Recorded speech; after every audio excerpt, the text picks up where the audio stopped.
Gillette, the best a man can get.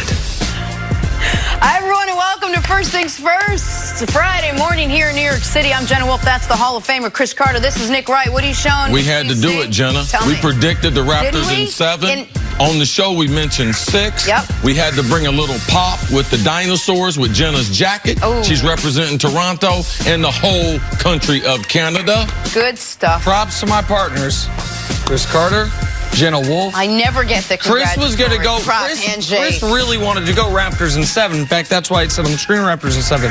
Jenna Wolf was adamant. I think they get it done in 6. I think they close out Oracle with a big L for the Warriors. Guys, I had this outfit picked out months ago. I knew it would be the Raptors. Okay. I knew it would be in 6. Meanwhile, I said 6 weeks ago the Warriors were going to lose in the finals. Now, I said it was to the Bucks, and they didn't get there. But I feel like I get partial credit. Right, that's why you wore green for the Bucks. Exactly. Now that we've all patted ourselves on the back for appropriate reasons, let us start because we do have a big show today. Only one place to start, and it is with the NBA Finals. Raptors at Warriors Game 6. Let's pick this one up in the third when Klay Thompson takes an awkward fall. It did not look good. He was in a lot of pain, had to leave the game with what we learned was a torn ACL, and he was playing great up to that point. 30 points, 32 minutes. Fast forward to the fourth. Warriors still in this, down just one. Steph Curry, a shot to take the lead here. He can't get it to go.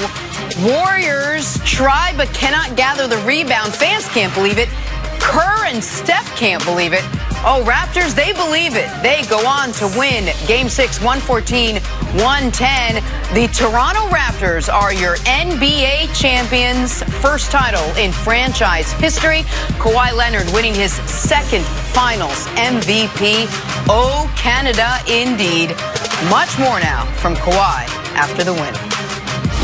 Came in with the right mindset. Let's go out and win ball games. I text Kyle probably a day later or the day that I got traded and told him, let's go out and do something special. I know your best friend left. I know you're mad, but, let's make this thing work out. And we're here today. I think a lot has been, proven about who we are as a team and the fight that we have and all the adversity that we dealt with, and, this entire playoff run, and, it's a one-possession game to keep our season alive tonight. So we'll be thinking about this one. It's tough, but our DNA and who we are and the character that we have on this team, I wouldn't bet against us, being back on the stage, next year and going forward. All right, there's a lot to get to here. This was a great game. If it was going to be the last game, it's a good thing it was such a good game. How did they do it, Nick? How did the Raptors dethrone the Warriors? All right, so for this game specifically, it was a perfect Raptor game in this regard. Just a contribution from everyone that mattered. Kyle Lowry was spectacular in the first quarter. Serge Ibaka took care of the second. Kawhi Leonard took care of the third. Fred VanVleet was the hero of the fourth, and who's the name we haven't mentioned? Pascal Siakam with the biggest bucket in Raptors history, up one to push it to a three-point game with about 35 seconds left. That's how they did it. Nick Nurse, after I thought making some major coaching errors, one in particular in Game 5. You saw no hangover. I was worried all week about the hangover for the Raptors. None from him, none from his team. They didn't while the Warriors crowd was outstanding throughout, they didn't let it intimidate them. Kyle Lowry was critical in that regard. And they were able to close out the Warriors in their building in a game where Kawhi Leonard wasn't spectacular. He was good, but not the A+ we'd seen from him throughout the postseason. So that's how they won Game 6. But the way they got to Game 6, the way they got to the finals, the way they got the second-best record in the league was having one of the very best players in the league in Kawhi Leonard and having him be sensational from the opening night of the playoffs up until the final night of the playoffs. That Masai Ujiri's team building, the risky, but now it looks very fortuitous decision to move on from the Coach of the Year, Dwayne Casey, to bring in Nick Nurse. Yeah. We've now had, of the last 5 NBA champions, 3 of them have been rookie head coaches, Kerr, Lou, Nurse. All of that led to this moment last night where the Raptors have the greatest moment in Canadian basketball history since a Canadian James Naismith invented the sport. And the biggest one, to bring Kawhi knowing it could very well just be a year and to make the absolute most of what you could do bringing a guy in for what you think could be just a year. He did beyond what they even expected. when Kawhi Leonard comes there, and that was a great soundbite, him texting Kyle Lowry after, man, he was really disappointed. They trade his best friend after they had as good as you could have as a franchise without being a champion. LeBron James destroyed those dreams a number of times.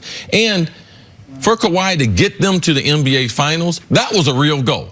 No one's goal is for them to be world champs. Can they get there, get through the East, and play against the Golden State Warriors, who everyone had predicted that they would three-peat? So not only them getting there, them not being able to be satisfied, but ultimately, how did they have the second best record in the NBA this year? It was a collective effort, and we got to give Nick Nurse credit because the adjustments that he made in all 4 series that he was in, they got more talent than Orlando. But they lost the first game.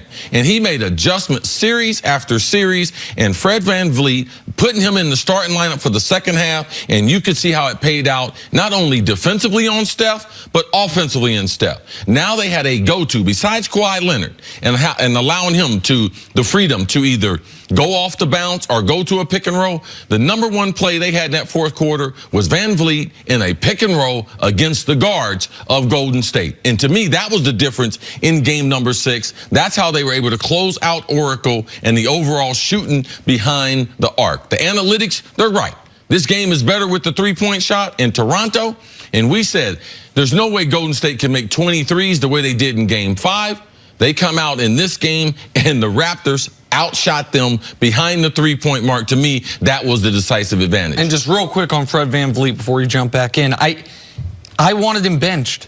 I thought that he was dead man walking after the Philly series, the beginning of the Bucks series. He had been so critical to their success over the last couple of years, but he was averaging 3 points a game on single-digit three-point percentage. And his wife, or he had the baby. He ends up finding himself again, and he all of a sudden gets a Finals MVP vote. He all of a sudden is critical in slowing down Stephen Curry in the biggest quarter in Raptors history. He's out there, the one guy, because the Raptors, it would appear the Warriors were focusing on Kawhi, making other guys try to beat him, and it was a lot of possessions where there's 7 on the shot clock. They're 34 feet from the basket with nothing going. FVV kept bailing them out, a guy who his coach had to keep putting out there, keep having faith in. I thought that Jeremy Lin might replace him in round number 2, and he had a great moment. That's a cumulative effort. Look, you can't take anything away from what the Raptors did. They had a fantastic postseason run and a fantastic finals run. But the injuries to Klay Thompson and Kevin Durant were demoralizing, absolutely. How much did that factor in to the Raptors winning or to the Warriors losing? Well, it factors into our ultimate decision. Why do you pick the Raptors? Because I didn't believe KD was going to be there. Injuries are a part of sport. But when we tell the story in 5 years, when we tell the story in 10 years, how much will the injuries be a part of it? It won't be that much a part of it. It will be a footnote.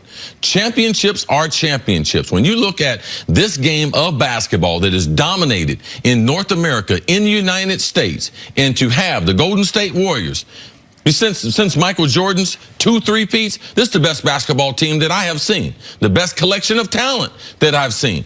And for Toronto Raptors, no matter what, there is no excuses.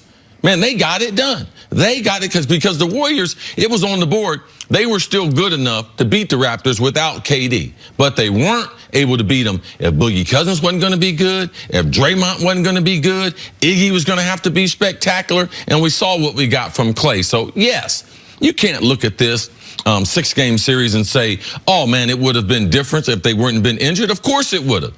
This is one of the most talented teams that we've ever seen.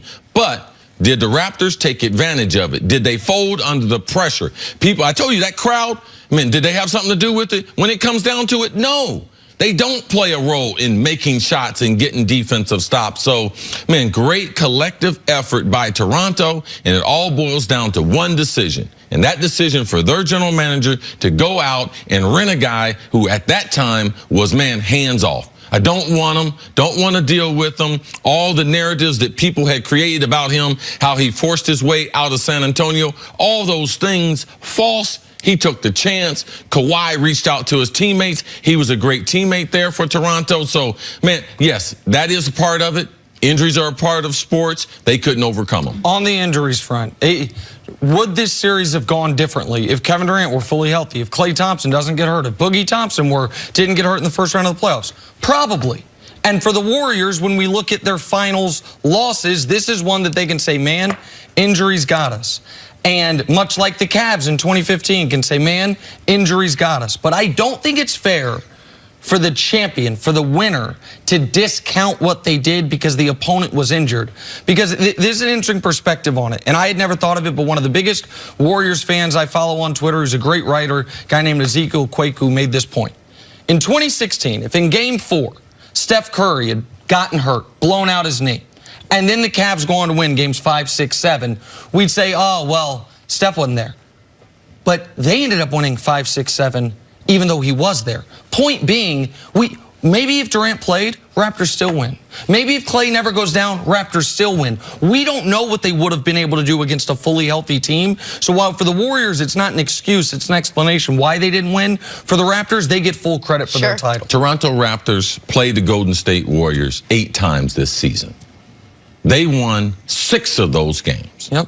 They won 4 games in Oracle. Yep. Okay, so they are the right team to be able to close it down. They are the team that should be crowned champion, and it just speaks to the NBA. I tweeted last night, man, they used to have this commercial. We grew up with the NBA, and all these stars just yelling into the camera. The NBA is fantastic. And last night, man, it capped it off. Congratulations to Toronto. They earned it. Good win for the Toronto Raptors. Much more on this still ahead. Coming up was last night, though, the end of the Warriors dynasty. Next on FS1, you can always check us out on the Fox Sports channel on SiriusXM. We'll be right back.